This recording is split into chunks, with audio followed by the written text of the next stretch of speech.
Yo, what's up? It's your boy Domuto. We're back with another video. Today we're watching Patrick CC, how Waka Flocka killed his dark side. The fuck that mean? He had a dark side? Nobody told me about that. I don't know. You know what I'm saying? I don't know about that. I stopped listening to Waka Flocka. But, let's get into it, I guess. The music industry is a lie. Waka Flocka recognized this early on, and after the day he got shot, he came up with a plan to escape and change his life for the better. Waka is one of the rare examples of an artist who was able to see the highest of the highs in the music industry, and it didn't come crashing down in an all-out downward spiral. But make no mistake, his life wasn't easy. In the year 2000, his 10-year-old brother died because of a tiny decision that Waka made. Raleigh Malfers was the younger brother of Waka, whose real name is Joaquin. Their mother, Deborah Antony, forbade them from leaving the house after school until she got home from work. But one dark day in Riverdale, Georgia, Raleigh promised a friend he would help him with some homework. Waka encouraged Raleigh to sneak out and said he would cover for him if their mother came home. Raleigh left and was hit by a drunk driver. It was their neighbor, who ran over Raleigh's head. To make matters worse, the neighbor was found not guilty of his crimes. Losing his brother in this manner had a detrimental effect on him. For the next 10 years of his life, Waka wasn't even sure who he really was. I don't know who I was from 8th grade to I'm talking about from 14 to 26, Luckily for Waka, he had an amazing mother, who not only worked numerous jobs to support him and his brothers, but would soon network with the right people and change the trajectory of both of their lives forever. Deborah landed a position with the Georgia Department of Family and Children's Services. It was here where she began to mingle with local artists such as Ludacris, who would come visit the kids at the shelter as a way to give back to the community. I started working at Fulton County and my whole life was just different. And then here I meet Ludacris. Wow. I met Ludacris. But at that time, Ludacris was not Ludacris. He was Chris Lover.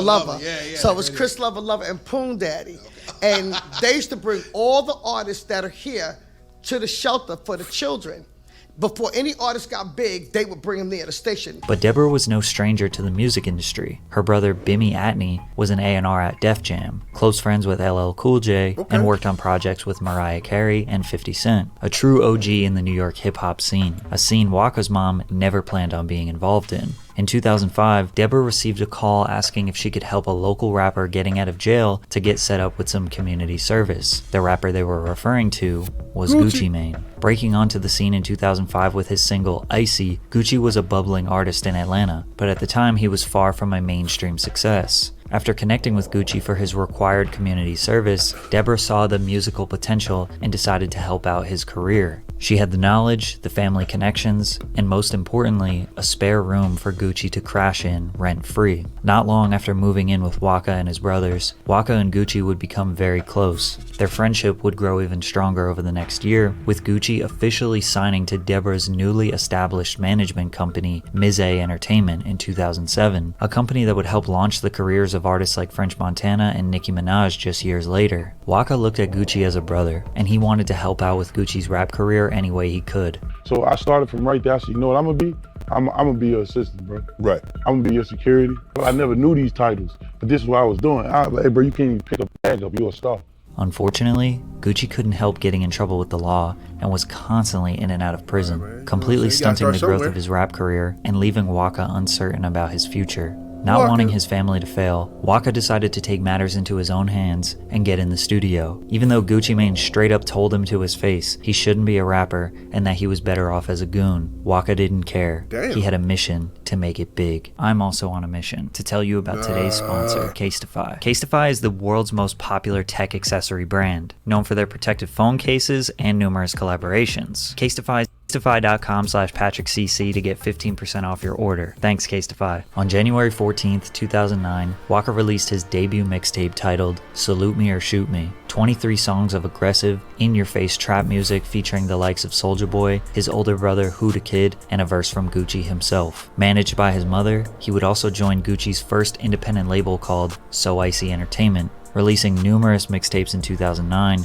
his buzz was growing quickly, but his true breakthrough would come the following year with his debut studio album, Flockavelli. This album had hit songs like Oh Let's Do It, which peaked at number 62 on the Billboard Hot 100, and No Hands featuring Wale, which peaked at number 13, an absolute smash success for a rapper who was only in the game for just over a year. Flockavelli is an album that many people point to for inspiring a large part of the mainstream trap sound, but before Waka could really enjoy this newfound fame and money, he was hit with a reality check like none other. Rapper Waka Flocka Flame shot, robbed. On the afternoon of January 19th, 2010, the 23-year-old rapper was shot and robbed at a bubble bath car wash in Atlanta. Similar to many of the tragic killings we've seen in the rap game, the robber targeted Waka for his jewelry. Fortunately for Waka though, he made it out of this robbery alive.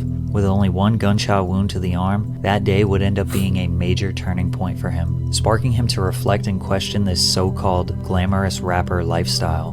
Like, I feel like that was a lesson from God. You know what I mean? Because at the time, I was just like the most evilest person on the planet. Like, my mind was just devious, you know what I'm saying? I was just promoting all the craziest in life. And I felt like God had to stop me because I had a whole year and a half of my life just in fast forward, you know what I'm saying? Like, right. So at that point in my life, I was slowed down. I realized who I am, what I was, and what I'm doing. You know, when I got shot, my leader ain't called me. He ain't called me and said, yo, you okay? You know what I'm saying? That was Warner Brother. Guess what this man said? Yo, can you record? What? Man, they fought after I got shot. I never in my life trust labels.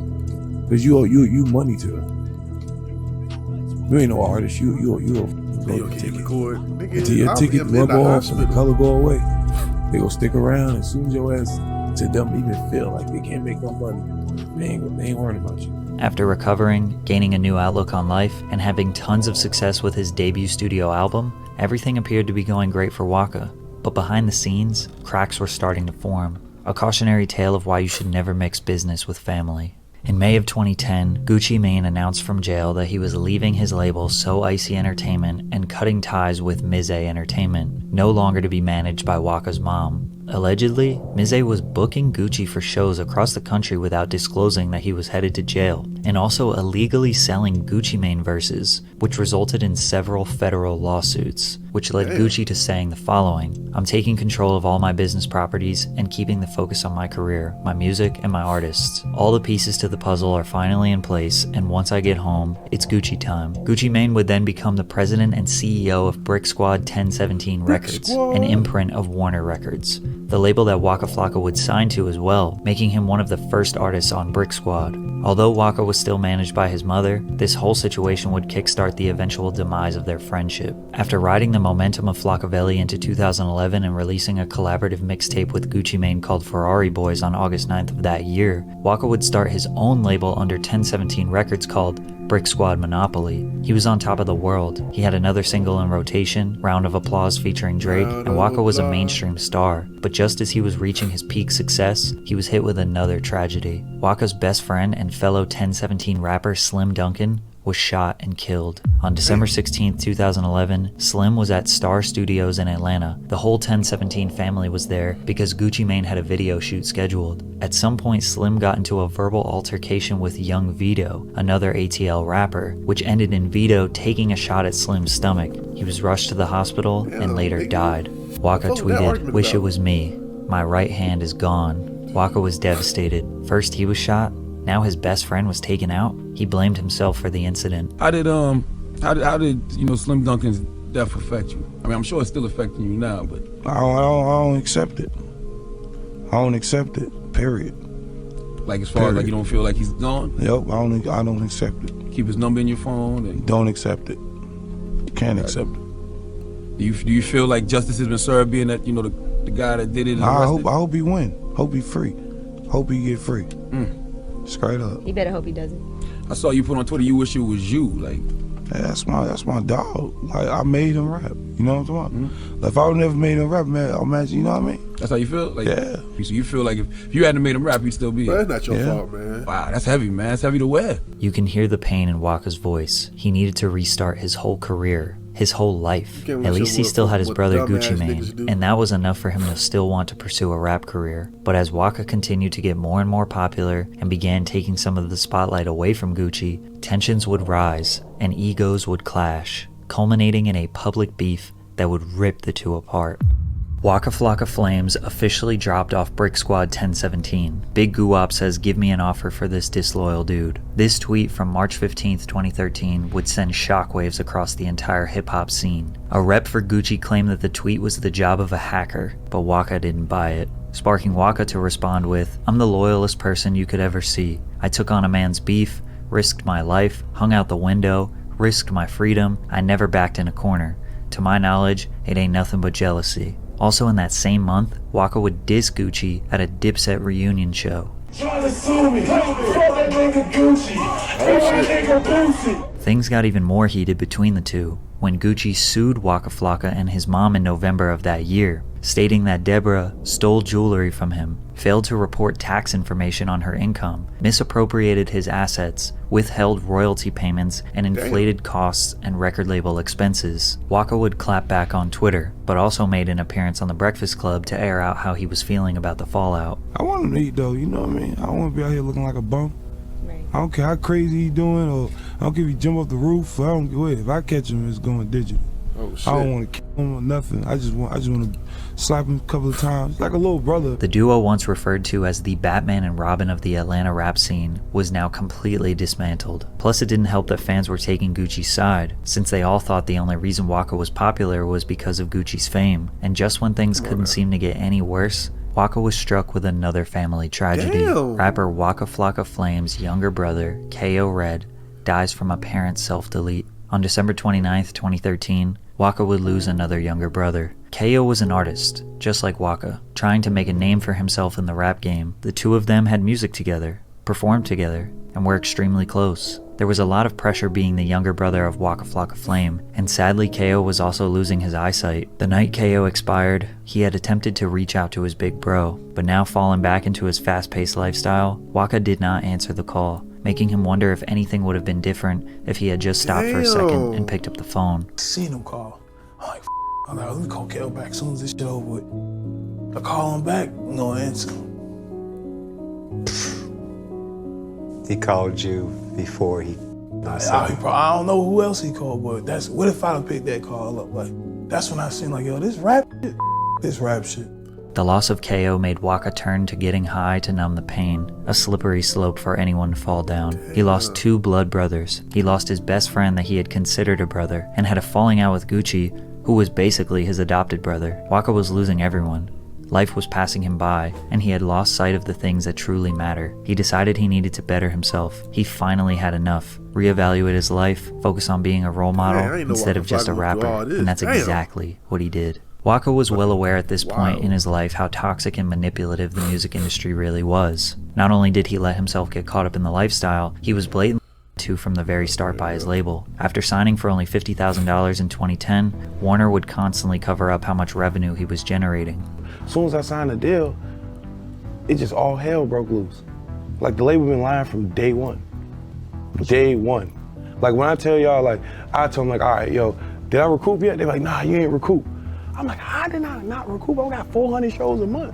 Yeah, I mean, every record I got was popping. I'm like, how did I not recoup? It was acts like this that added salt to his wounds and confirmed to Waka that he was right to take his life in a different direction. Being a father figure, learning financial literacy, investing in businesses, and pursuing other passions like sports and video games being his new priority. After getting married to Tammy Rivera in 2014, Waka made a commitment to being a strong father figure in the life of her daughter Charlie, the child that Tammy had when she was just a teenager. Although Charlie isn't his biological daughter, that didn't matter. The two built a special bond, and Waka has been by her side ever since she was 4 years old. And basically after 2014, he stopped caring about the music industry. He never dropped another album, he didn't care about any fame, he just wanted to better his life. He also began focusing his time on suicide prevention and mental health awareness. Him and his mom started the No RIP Foundation in honor of his brother, which helps grieving families by promoting responsible media reporting on deaths. Investing his time in mental health awareness also helped him come to terms with the loss of his brother K.O. tweeting this in 2020. "You have no idea how it feels to want to delete your own life, man. My little brother took his own life, man, and I deal with this fact every birthday because his birthday is a day after mine. This year I'm officially accepting the fact that he's in a better place." Because of his efforts, Waka received an honorary doctorate in philanthropy and humanitarianism in New York. Although Waka did extremely well financially thanks to his rap career, he wasn't the smartest with his money early on,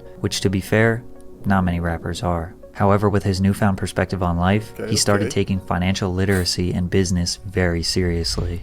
It's easy. Once I learned the credit game, it was over. Game was over. When I know I had all the millions and I didn't even have a credit card, the dumbest. I was like the dumbest person ever. I used to just spend money on everything. Man, please. Yeah. Please. I'm going to open up an insurance, put $2-3 million in my insurance, and borrow from that and put it back in. Get your credit right. Clean your credit up. From me to y'all, clean your credit up. Stop putting everything in your name. Create a business, an LLC. Put everything in your LLC. And open up a C Corp if you don't know these, you need to figure these out. I'm telling you the names. Get a C Corp to run an LLC. If you want to make it even deeper, go get a trust fund and run a corp that runs the LLC. You want to get even deeper, own 2 trust funds for your business and your person to run that trust that runs all the business. It can get deep, my guy. He didn't totally stay out of entertainment though. He was able to land a pretty successful reality show on WeTV called Waka and Tammy, Waka Flocka, which definitely had its downsides, but at least he was able to get money while spending time with his family. We probably won't get another Waka Flocka album. And if we're lucky, maybe a single here and there, but that's okay.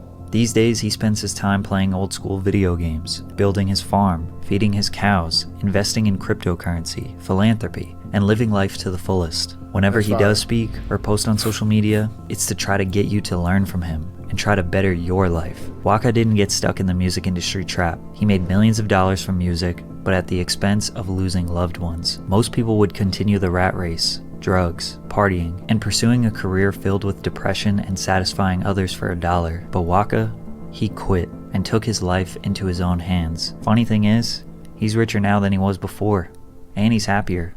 So why would he ever go back to music?